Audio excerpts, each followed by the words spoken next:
Assalamualaikum warahmatullahi wabarakatuh. Salam sehat, salam olahraga. 6 pemain naturalisasi timnas Indonesia menganggur. Nomor terakhir ini yang paling memprihatinkan. Ya, seperti kita ketahui, 6 pemain diaspora timnas Indonesia yang sebelumnya bermain abroad, bermain di luar negeri, ini musim ini kontraknya rata-rata sudah berakhir, dan untuk musim depan mereka masih belum menemukan klub setelah dilepas oleh klub lamanya. Siapakah di antara mereka? Yang pertama ada Tom Haye, gelandang pengangkut air timnas Indonesia yang menjadi andalan lini tengah baik di era STY maupun di era Patrick Kluivert. Banyak netizen yang mengatakan bahwa Indonesia sangat beruntung mempunyai pemain sekaliber Tom Haye yang menjadi andalan di klubnya Eredivisie Belanda. Dan musim lalu dia bermain bersama Almere City, selalu tampil menjadi starter, akan tetapi klubnya musim depan terdegradasi dan kontrak dari Tom Haye hanya 1 tahun. Artinya berakhirnya musim Liga Eredivisie, maka juga berakhir kontrak dari Tom Haye. Kira-kira kemana Tom Haye ini akan berlabuh? Banyak kabar yang menyebutkan bahwa Tom Haye diminati oleh beberapa klub Liga 1. Tapi saya berharap Tom Haye ini masih bertahan di Eropa, entah itu bermain di Eredivisie Belanda atau bermain di negara lain, agar permainan Tom Haye ini tetap stabil. Bukan berarti Liga 1 tidak lebih baik di dari Eropa ya, tapi memang kompetisi di Eropa ini lebih kompetitif, sehingga dia tetap menjadi patron lini tengah timnas Indonesia bersama Joy Palupesi. Dan yang kedua adalah Justin Hapner, sang preman timnas Indonesia, pemain bertinggi 187 cm ini juga akan dilepas oleh klubnya setelah kontraknya berakhir bersama Wolves di Liga Inggris, dan dia rata-rata bermain di Wolves U21 ya. Kontraknya berakhir musim ini. Untuk musim depan ini masih simpang siur dia akan berlabuh kemana, tapi Justin Hapner ini masih muda ya dibandingkan Tom Haye yang sudah usia 30 tahunan.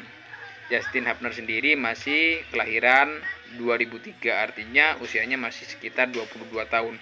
Masa depan bersama klub masih panjang, dan bersama timnas Indonesia tentunya. Berharap dia menemukan klub yang bisa memberikan menit bermain yang banyak sehingga berguna bagi timnas Indonesia. Karena Justin Hapner sendiri ini adalah andalan trio back timnas Indonesia bersama Jai Itses dan Rizky Ridho. Kita doakan Hapner menemukan klub yang pas untuk dia dimainkan sebagai starter musim depan. Ya, harapan saya tidak bermain di Liga 1 ya. Yang ketiga ada Jordi Amat. Jordi Amat ini adalah pemain naturalisasi paling senior di timnas Indonesia dan pemain yang kenyang pengalaman. Pernah bermain di Liga Inggris bersama Swansea City, kemudian bermain di Spanyol. Jordi Amat ini sudah sering berhadapan dengan pemain-pemain kelas Eropa, Cristiano Ronaldo, Lionel Messi di La Liga ataupun di Inggris ada Harry Kane dan Aguero dan striker-striker lain. Tapi Jordi Amat bermain bersama klub Malaysia dan dia juga dilepas. Kabarnya dia akan kembali ke Eropa atau bisa saja bermain di Liga 1, karena memang Jordi Amat ini sudah tersisih dari timnas Indonesia ya. Meskipun pengalaman ini juga masih dibutuhkan sebagai mentor pemain muda. Dan yang keempat ada Shane Patinama. Pemain kelahiran 98, pernah bermain di Denmark dan musim lalu bermain di Liga Belgia.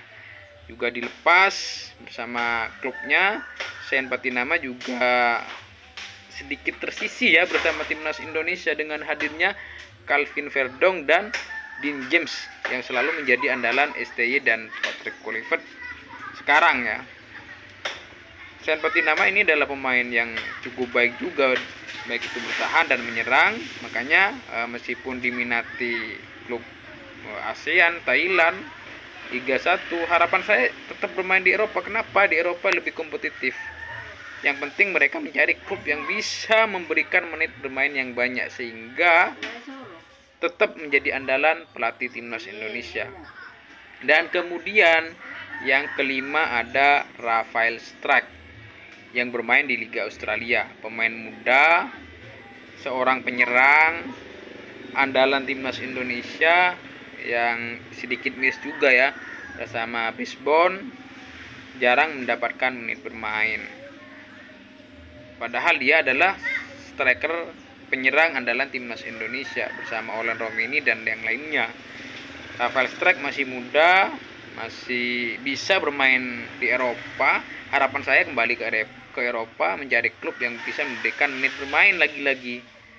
Karena memang Indonesia sangat kekurangan stok penyerang yang berbahaya, baik di kotak penalti. Striker ini cukup minim timnas Indonesia karena pemain naturalisasi rata-rata adalah gelandang dan pemain bertahan. Untuk penyerang kita masih kurang ya, makanya berharap dari Rafael Struijk ini bermain di Eropa, mencari klub yang memberikan menit bermain untuk meningkatkan, karena Rafael Struijk adalah pemain yang potensial ya, pemain yang suka membuka ruang untuk teman-temannya yang lain ya. Jadi dia memang pemain penyerang sayap yang bisa ataupun bisa nomor 10 yang selalu membuka ruang, memberikan kesempatan untuk striker menemukan celah ya. Ya agak tersisi juga mungkin karena di klubnya dia jarang diberikan menit bermain. Ya semoga kembali ke Belanda lagi lah. Dan yang terakhir adalah Nathan Joe, pemain andalan timnas Indonesia, pemain freestyle, bisa bermain di berbagai posisi. Akan tetapi dengan datangnya banyak pemain naturalisasi, dia sudah mulai tersisi juga ya. Padahal kita tahu sebelumnya dia adalah pemain yang cukup diandalkan oleh Sintayong, baik itu di sektor gelandang bertahan, bek kiri maupun bek tengah. Tapi di lini tengah sekarang sudah milik Joy Palopesi dan Tom Haye. Bek kiri Calvin Verdong dan Dean James. Bek tengah Rizky Ridho, kemudian Jair Ses, Justin Hapner, masih ada Mesh Hilgers di situ, atau Calvin Verdong juga bisa dimainkan sebagai bek tengah. Kevin Dix juga bisa, sehingga memang mengurangi menit bermain Nathan Joe bersama timnas Indonesia. Dan dia juga dilepas bersama klubnya. Dia pemain yang bermain di Liga Championship, bukan klub yang kaleng-kaleng, Swansea City. Kita tahu Swansea City adalah klub terkenal di Liga Inggris ya, meskipun hari ini bermain di Championship. Tapi Nathan Joe sangat jarang diberikan menit bermain di tim utama, lebih berkutat di tim U21, dan musim depan dia dilepas. Dan harapan saya dia mencari klub, tidak bermain di Asia ya, bermain di Eropa saja biar lebih kompetitif, mencari klub yang menjanjikan menit bermain yang banyak. Karena memang saya rasa Nathan Joe ini adalah pemain potensial, pemain yang cukup baik kalau kita melihat dari permainannya. Dia serba bisa diandalkan kapan saja. Kekurangan gelandang dia bisa, kekurangan bek tengah dia bisa, kekurangan bek kiri dia bisa. Ini adalah pemain yang saya rasa sangat dibutuhkan oleh pelatih. Meskipun nasibnya bersama klubnya ini sedikit miris ya. Ya kita doakan semoga Nathan Joe menemukan klub yang baru, yang baik untuk dia ya. Oke teman-teman, itu adalah 6 pemain naturalisasi, 6 pemain diaspora yang kali ini menganggur setelah dilepas oleh klubnya. Semoga pemain yang saya sebut tadi menemukan klub baru yang memberikan menit bermain kepada mereka karena mereka adalah pemain andalan timnas Indonesia.